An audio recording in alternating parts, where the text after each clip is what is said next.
All right, so finally, there's some fresh news. A lot of you have been asking about my thoughts on the Nigerian citizenship by investment. Now, this is the third country, it would be the third country, a third entrant into the CBI market in Africa. And it's an interesting passport, right? So before I discuss where they're at, how fast or how soon you could purchase this through the CBI option, I'm going to discuss what this compares to. I'm also going to share my thoughts on the importance of this passport. Of course, you're not getting this for access. This is for other purposes. So I'm going to discuss what could be the use case. Is it pure trash or is it useful, right? And I think it's important to not call any option trash. Some people do that. We shouldn't do it. I think these are useful options under certain circumstances or for certain type of people. So I'm going to share my analysis on the importance or the value of this. But let's first discuss what does this compare to? The passport is, I wouldn't say horrible, but it's weak. It's really one of the weakest African passports that you can get. And towards the end, I'm going to discuss an African country which is far better in terms of passport reputation, quality of life inside and stuff like that. So I'm going to discuss that towards the end. But first, let's compare this, right? So this compares to, let's say, a passport like Pakistan passport. Theoretically, there seems to be a CBI for the Pakistan passport. It's $30,000.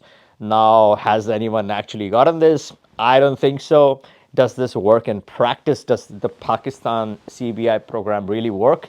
I don't think so. Yes, it hit the headlines and was buzzed that, okay, it is for sale and it's one of the options, but I don't think it's actually materialized. So the Nigerian passport compares to something like that. It's not yet official. The price point is not yet set. So yes, they can throw something arbitrary or something totally crazy like El Salvador. Now, El Salvador is advertising or marketing its citizenship for a $1 million price tag. It's more like a marketing gimmick. The people who claim that they have purchased this, well, show us, right? Show us the data. I don't think people are up for buying the El Salvador passport for $1 million. Now, when it comes to Nigeria, this is a strategically important country in Africa, right? So let's say you want to diversify your cash. Let's say you want to safeguard your situation. You're trying to flee some political situation in your home country. You don't want the top brands to catch hold of you and then obviously give you trouble.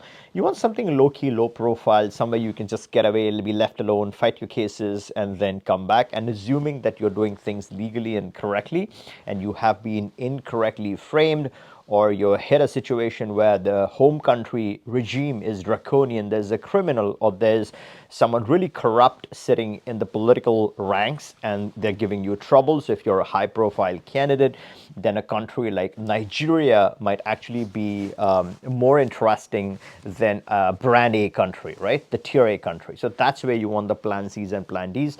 Your net worth keeps going up.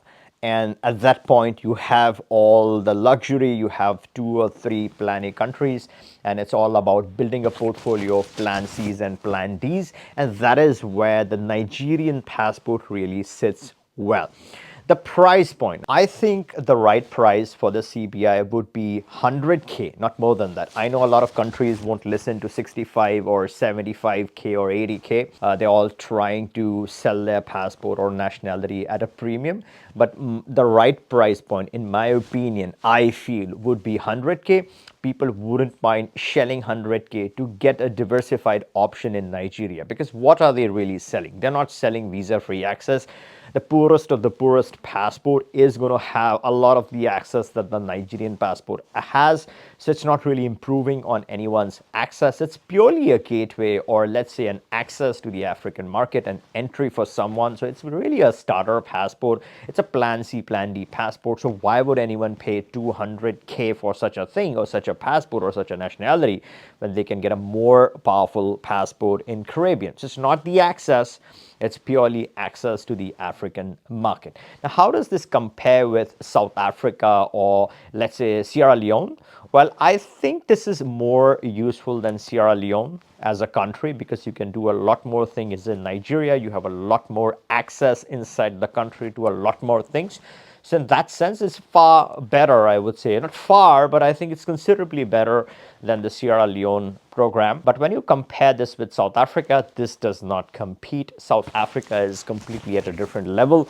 Now, South Africa doesn't have a citizenship by investment, but it has a residency program, and that's the program that I was referring to in Africa, where you get the permanent residency through donation. It's a VIP type of an option, in my opinion, because there's no physical presence. Now, what is the launch date for the Nigerian CBI? Well, it's not yet officially out, right? These are initial talks. The program is in the making. On this channel, I'm going to constantly update the moment it's live. It's going to be news on this channel. We try to report anything as it breaks. So if you are subscribed to this channel, you're going to be the first one to be notified the moment that happens. But the country that I feel is far better than investing or waiting for the Nigerian CBI program is the African country of South Africa. It has a premium, a VIP at dirt cheap price, a permanent residency that's dateless and that's lifelong, right? So no date, so you're not really looking at renewals all the time.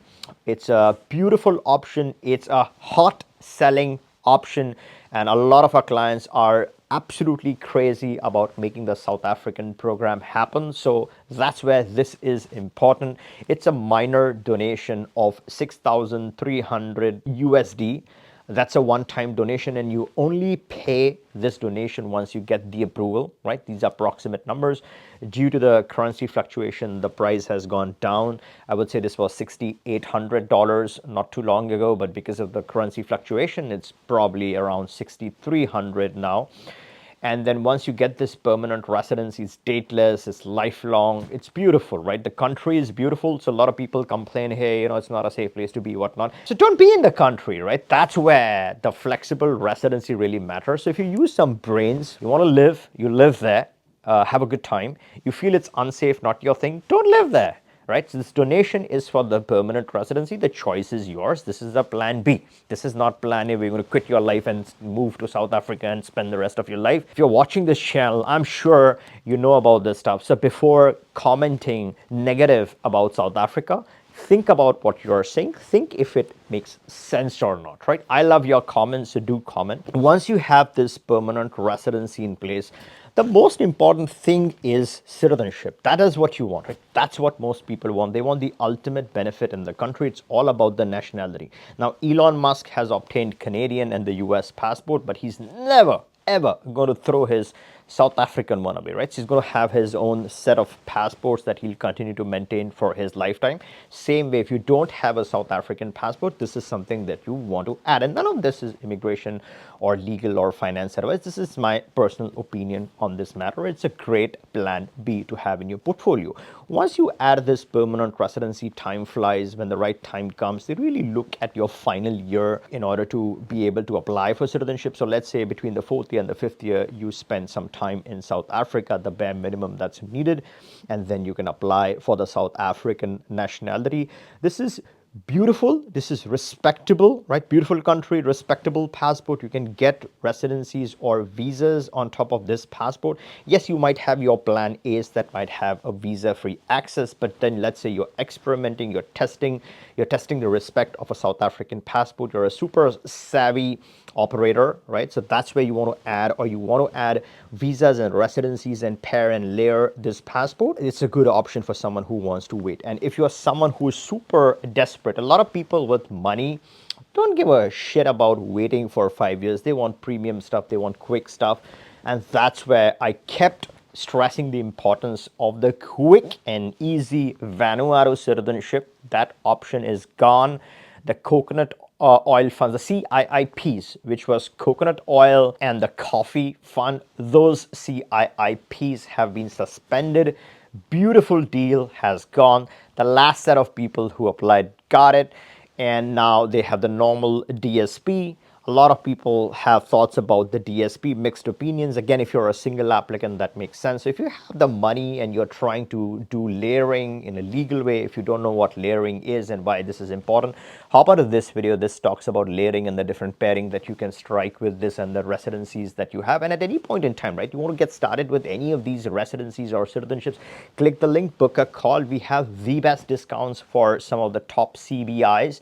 And of course, the residency is the meat of it. Those are the real gems that shine in the end, that build your portfolio. So if you're interested in layering, you can try a quick Vanuatu citizenship, 35 days, 40 days. And you got to be smart, right? Some rookies, some foolish people make it too late. They do wrong stuff and screw it up. And then they go and apply for this thinking that this is going to save them. Nope. The passport doesn't save anyone, right? You got to have your strategies. You got to keep things legal. And then you want residencies that attach to the passport. So your residencies, the right residencies in the right times can help you in different situations. And then each situation, that way you keep yourself and your family safe. Now, let me know your thoughts in the comments below. What do you think about the Nigerian passport? Is it a good citizenship? Would you go for this citizenship? Let me know your thoughts on the price point as well. What price is this a good option at? And if you like this video, give me a thumbs up and catch you in the next one.